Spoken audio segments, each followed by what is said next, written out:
안녕하세요. 아재 아줌마들의 놀이터 크리스입니다. 오늘은 저번 시간에 이어 모터바이크 입문하기 두 번째 시간, 바이크 기종 선택 요령에 대해서 알아보도록 하겠습니다. 저번에 면허 취득에 대해서 알아봤는데 그거는 잘 보셨나요? 그거에 이어서 두 번째 시간으로 바이크 기종 선택 요령에 대해서 알아보도록 하겠습니다. 바이크 기종 선택 요령의 순서는 엔진 형식, 배기량, 장르, 외관 모양 이 네 가지로 구분해서 정리해 봤습니다. 첫 번째로 바이크 엔진 형식은 단기통, 2기통, 3기통, 4기통, 6기통으로 나뉘고요. 속도와 힘 이걸 토크라 그러죠. 이 토크는 단기통일수록 느리고 힘이 약하고 그다음 6기통일수록 빠르고 힘이 강합니다. 배기음은 단기통일수록 거칠고 작고 6기통일수록 크고 부드럽습니다.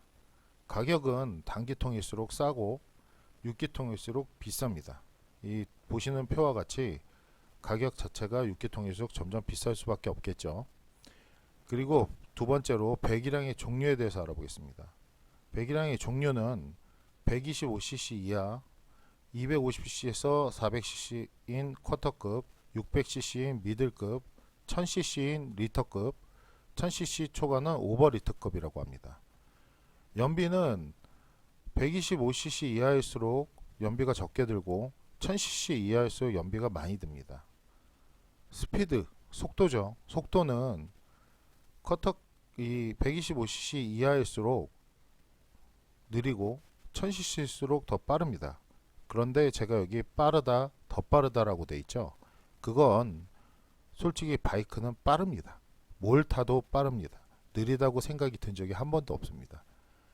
그리고 연비 같은 경우 쿼터급은 약 리터당 20에서 30km 정도 나오고요.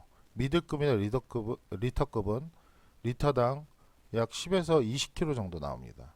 그리고 스피드는 속도는 쿼터급은 6에서 7초 정도 나오고 리터급은 3에서 4초 정도 나옵니다. 제로백 얘기하는 겁니다. 제로백으로 이 정도 나오니까 쿼터급도 제로백으로 6에서 7초면 엄청 빠른 거죠. 일반 승용차도 6에서 7초가 잘 안 나오는데. 근데 리터급 같은 경우는 3에서 4초. 3에서 4초면 보통 차로 따지면 포르쉐나 뭐 람보르기니 정도가 이 정도 나올 겁니다. 그러니까 엄청 빠른 겁니다.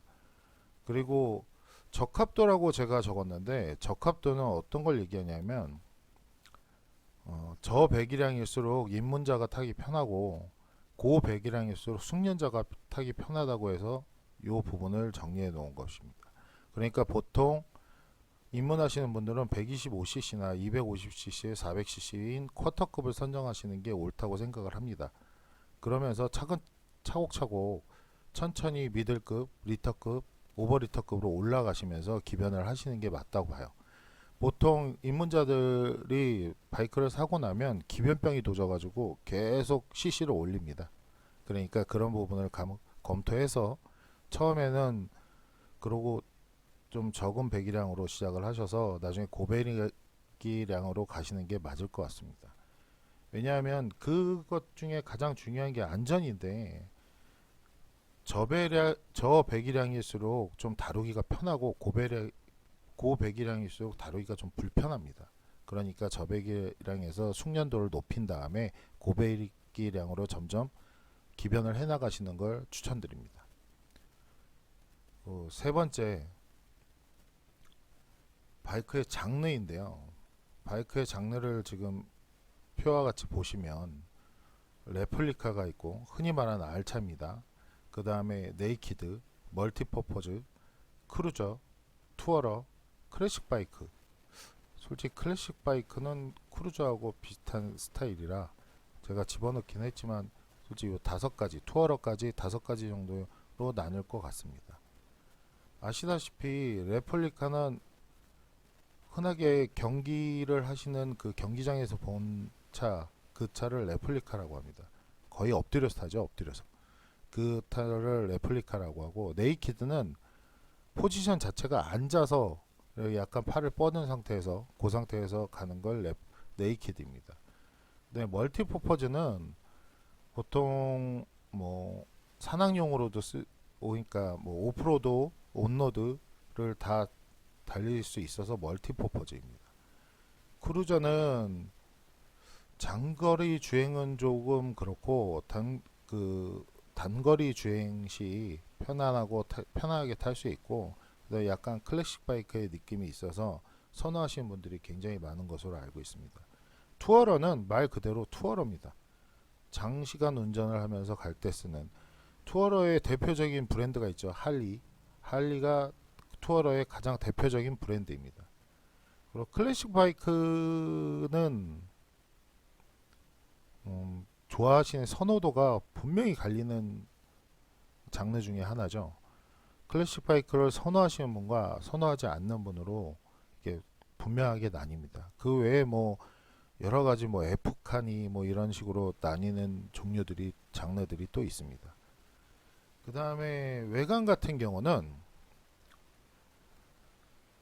보통 주행 포지션이 자기한테 맞는지를 고려하고 시트고의 높이, 그러니까 발착지성이 좋은지도 고려해 볼 필요가 있고 무게가 나에게 맞는지 적당한 것을 고려해서 선택하시는 것이 좋습니다. 가장 좋은 방법은 바이크 매장에서 실물 확인하고 내 스타일에 맞는 바이크를 고르는 것을 추천드립니다. 여기까지 하면 바이크는 제가 무엇을 사야 될지 점점 고민이 되시고 그걸 사기 위해서 어떤 것들을 고려해야 되는지 제가 지금까지 말씀드렸는데 이것들을 한번 생각해 보시고 결정이 되시면 바이크 계약하러 가시면 됩니다. 그래서 바이크 계약하시고 타시면 될 것 같습니다. 이 바이크 저도 아직 바이크 선정을 못했는데 조만간 바이크 선정을 해서 바이크 구매하는 과정, 계약 과정 이런 것도 한번 촬영해 보려고 합니다. 그러니까 좀 기다려 주시고요. 점점 저도 바이크에 대해서 고민이 많아서 아직 결정을 못했습니다. 그러니까 그런 부분들 같이 결정하도록 노력해 보도록 하죠. 여러분들도 좋은 바이크 고르셔서 좋은 바이크 구매하시기 바랍니다. 그럼 지금까지 아재 아줌마들의 놀이터 크리스였습니다.